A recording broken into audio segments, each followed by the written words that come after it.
Presented by Sangram Music.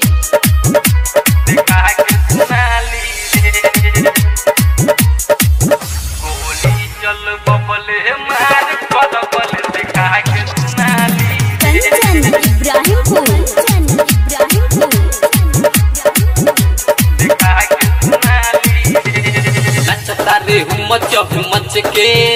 Mangarua के माल ये बच के नचता रे मच के मंगरुआ के माल ये बच के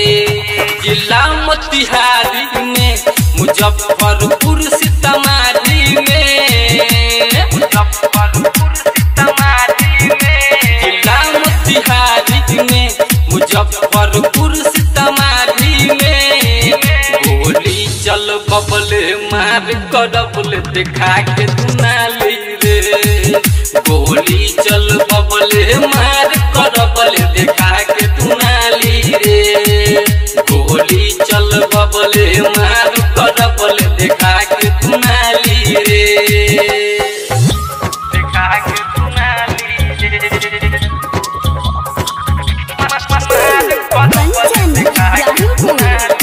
चिकन एक पर टोले कमरिया जैसे रे आमडाली कोहे सचाप के धरो हो एकरा माल रे नचवाली माल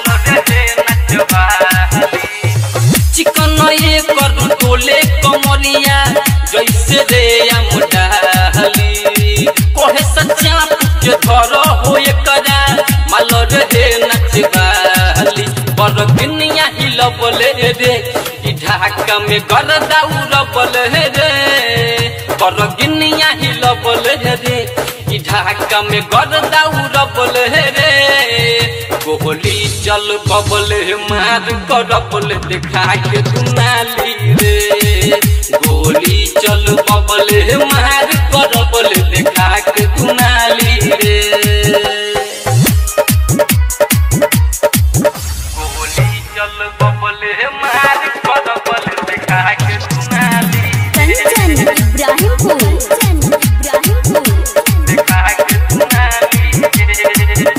विकास डर गईले सुनी रे डेंजर कहानी महेश राजा बुझे न बतिया माल रे नचवाली माल रे नचवाली राइटर विकास डर गईले सुनी रे डेंजर कहानी महेश राजा बुझे न बतिया माल रे नचवाली पटना गरमैले रे छप्परा में हलफा मचैले रे पटना गरमैले रे छप्परा में हलफा मचैले रे गोली चल बबले मार करबल देखा के दुनाली रे गोली चल बबले मार करबल देखा के दुनाली रे